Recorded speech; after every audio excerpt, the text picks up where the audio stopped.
So thank you, Sahar, for that beautiful introduction. Hi, everyone.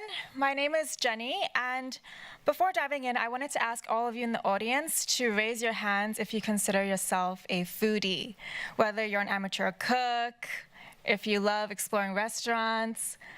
Okay, so for those of you who are joining us through the live stream, I'm seeing a lot of hands being raised, which is amazing because I myself am a huge foodie as well. But I was wondering if any of you have ever heard someone talk about how foods from certain cultures are unhealthy? Have you ever felt ashamed bringing a cultural dish to school or work for fear it might be remarked as weird looking or smelly? Maybe you've seen posts claiming that MSG is bad, or had a doctor tell you that to stop eating white rice because it lacks nutrition, even though it's a staple that you grew up on. I know I've been conditioned this way.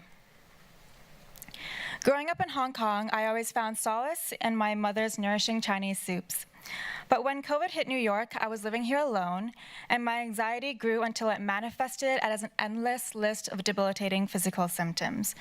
From sporadically losing sensation in my limbs, to having a resting heart rate of 140 beats per minute, to developing chronic hives, which, by the way, I'm still dealing with 3 years later, hence why I'm wearing a high neck top to cover my stress rashes.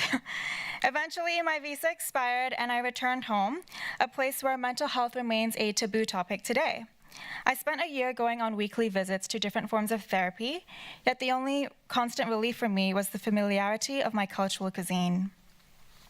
This experience transformed how I view food, from mere sustenance to deep nourishment. As I immersed myself in learning about the role of gut health and mental well-being, being home reconnected me with my cultural food heritage. Surrounded by old cookbooks filled with scribbled notes and my mother's recipes, I became passionate about exploring the impact of culinary traditions on well-being, driving me to uncover the deep wisdom and resilience that is embedded in our culinary heritage. As a Chinese social designer, I switched from thinking about this as a personal health issue to one of the communities. I discovered that my journey of living in the US and reconnecting with my roots reflects a larger issue, which is how the lack of cultural humility and mainstream Western advice often ignores the healthy cultural food traditions that diaspora communities live on, erasing generations of wisdom and contributing to severed identity ties. Here in the US, where immigrants make up a significant portion of the population, Asians account for over 21.1 million last year. And in New York City alone, there are over 600,000 Chinese Americans, making them the fastest growing ethnic group. So it's clear that Asian diaspora communities continue to increase, yet a sense of belonging remains elusive.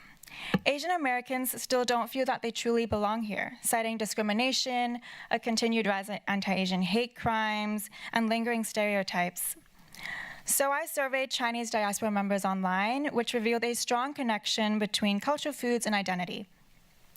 However, with 74% of registered dietitians being white, mainstream nutrition advice often overlooks diverse cultural food traditions, as felt by the respondents.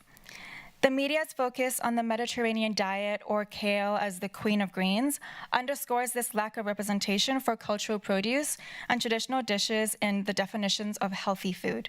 And I don't mean to be biased, but I actually think that bak choy, or bak toy in Cantonese, is the real star here. To better understand my community, I formed the Hot Pot Healing Collective, which is a diverse group of Chinese diaspora members who have greatly enriched my research by sharing their stories, experiences, and perspectives. This advisory group is anchored by 3 dedicated local individuals, Kelvin, Wimson, and Sabrina, and beyond them, the collective also encompasses a broader network, including registered dietitians, nutrition students, mental health experts, and social workers. Along the way, I also discovered key moments in the diaspora journey that lead to a loss of connection with cultural food traditions. On the left, we can see that early childhood is filled with pride as family dishes provide comfort at home. But as kids grow and start school, this pride often fades due to the pressure to fit in, eroding their cultural confidence. However, in their late 20s, they begin to feel curious about their roots again, sparking a profound opportunity to reconnect with their cultural identity. So, how might we preserve Chinese food identity so that today's Chinese diaspora communities are empowered to advocate for their well-being and their cultural truths? I've been looking for a holistic approach that covers multiple aspects of Chinese food identity and well-being, but I've noticed that a lot of the current work focuses on just one aspect, like traditional Chinese medicine or cooking techniques, without considering the cultural and emotional importance of dishes, or even how food helps to build community. That being said, I've been inspired by so many. For example, Zoe Gong. She's a Chinese medicine food therapist, chef, and registered dietitian here in New York who leads community workshops in Chinese nourishment. Similarly, a nonprofit called Old Ways promotes heritage-based diets with resources like an Asian food glossary and food pyramid poster, though generic, are crucial steps toward more culturally responsive nutrition care. And let's not forget about the wealth of Chinese cooking content on YouTube and Instagram, sharing recipes and cooking tips. So this makes me think, how can I build on all of this incredible work and take it to the next level? Well, this is where Nourishing Roots comes in, a food heritage wellness platform and storytelling tool that empowers people of Chinese descent to preserve and cultivate traditional food knowledge, connect with cultural roots, and strengthen collective well-being, all while challenging mainstream narratives. To bring Nourishing Roots to life, I've been developing 3 core elements that will exist on the platform, which were rooted in healing, celebrating, and preserving. Through co-design workshops, I collaborated with the community to ensure that the solutions are culturally relevant and grounded in their lived realities. So let's explore how these pillars come into play. To promote healing, we need visual guides that align with our cultural diets. First, workshop participants took apart existing nutrition guides from around the world. Then they created new ones that better reflect Chinese dietary practices. And based on everyone's insights and ideas, I then created this preliminary guide that sorts common Chinese vegetables, grains, proteins, and fruits, and uses colors to reflect TCM properties as provided in the key. Once complete, the plan is to offer this guide for free on the platform's healing section, which will make it easier for the community to access nutrition advice that respects Chinese culinary traditions, as well as helps to integrate these into mainstream dietary health recommendations. In celebrating food heritage, this spotlighting series showcases how Chinese dishes have nurtured us for generations. The dishes displayed are from an archive created during reflective workshops in various sessions. This section of the platform provides a welcoming space for community members to share their stories, recipes, and insights with each other, cultivating a collective appreciation for our cultural cuisine.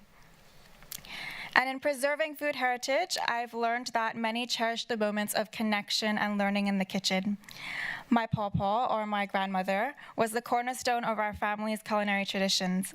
Sadly, she passed away in 2020, leaving behind a legacy of over 100 red bean dumplings that she would hand make by herself every single New Year, which my mom and I still struggle to replicate. But we laugh because our attempts never look, taste, or even feel the same, proving that some recipes just need a secret ingredient called grandma's love. This humor yet poignant personal experience, along with stories shared by community members, highlights the importance of creating more channels to preserve our culinary traditions. While the knowledge passed down is held dearly, there is often a desire for more opportunities to engage in deeper conversations about food memories, cooking tips, and the stories behind family recipes. Which is why this card game called Savoring Stories can foster these meaningful discussions, capturing and documenting family food rituals, knowledge, and memories. It has been categorized into 6 different themes with prompts that were refined with community input. Available digitally on the platform and in print for community events, it is a storytelling tool that strengthens intergenerational bonds and preserves our intergenerational stories.